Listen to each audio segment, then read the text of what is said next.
Halo sahabat, assalamualaikum. Jumpa lagi dengan saya di channel Zona User. Di kesempatan video kali ini saya akan membahas berikut menjawab satu pertanyaan dari sahabat-sahabat mengenai lemari es satu pintu maupun dua pintu ya sahabat. Baik sahabat, saya akan menjawab dan akan membahas terjadinya atau fenomena terjadinya lemari es atau kulkas yang mengalami mati hidup ya sahabat. Lemari es yang mengalami mati hidup itu bukan berarti lemari es tersebut sedang dalam keadaan rusak ya sahabat. Dan juga bukan berarti lemari es tersebut dalam keadaan baik-baik saja ya sahabat. Akan tetapi mati dan hidupnya lemari es memiliki dua hal yang harus kita mengerti ya sahabat. Yang pertama adalah mati dan hidupnya kompresor dikarenakan lemari es tersebut dalam keadaan baik-baik saja atau normal ya sahabat. Kemudian mati dan hidupnya lemari es yang kedua adalah dikarenakan memang terjadinya ketidakstabilan atau terjadinya naik ampere pada kompresor lemari es. Lemari es yang dalam keadaan baik-baik saja, maka kondisi mati dan hidupnya kompresor itu terjadi karena memang sudah terprogram dari komponen atau alat termostat ya sahabat, atau pengatur suhu. Pengatur suhu akan mematikan kompresor dalam jangka waktu beberapa menit setelah kita hidupkan, setelah ruangan-ruangan pada lemari es tersebut sudah mengalami dingin atau pembekuan pada freezernya. Dan kemudian setelah termostat tersebut sudah berpisah dari sinyal dingin pada evaporator, setelah beberapa menit kompresor tersebut mengalami mati, maka akan terhubung kembali aliran arusnya dan akan memproduksi kembali. Masalah seperti ini bukan berarti lemari es dalam keadaan rusak ya sahabat, akan tetapi lemari es yang dalam keadaan baik-baik saja.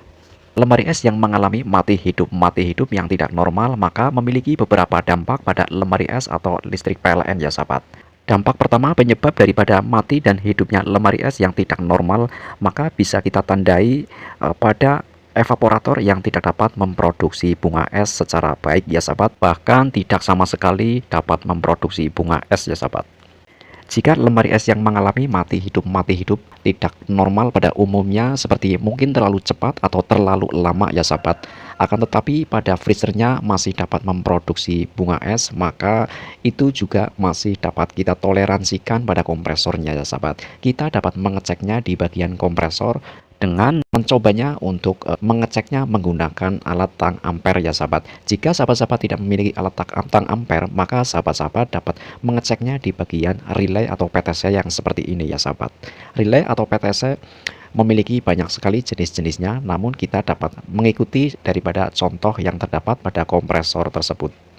Jika sudah menggantikan komponen PTC atau relay pada kompresor namun tidak ada perubahan, maka kita dapat menggantikan kompresor tersebut ya sahabat dengan cara kita menghubungi sahabat kita yang dapat memperbaiki lemari es atau kita serahkan pada ahlinya.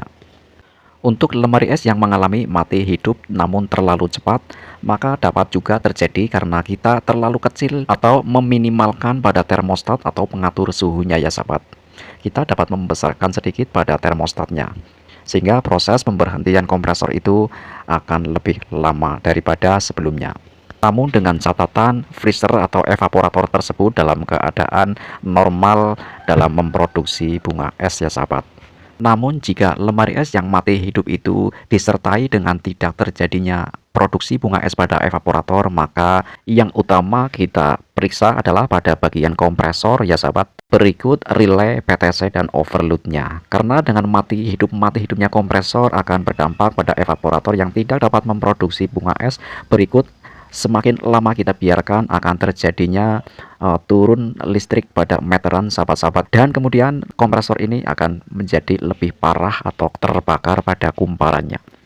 Baiklah sahabat, terima kasih sudah menyaksikan video saya. Semoga dapat sedikit membantu pada masalah-masalah yang terjadi pada beberapa alat rumah tangga sahabat-sahabat dimanapun berada. Sekian, salam teknik.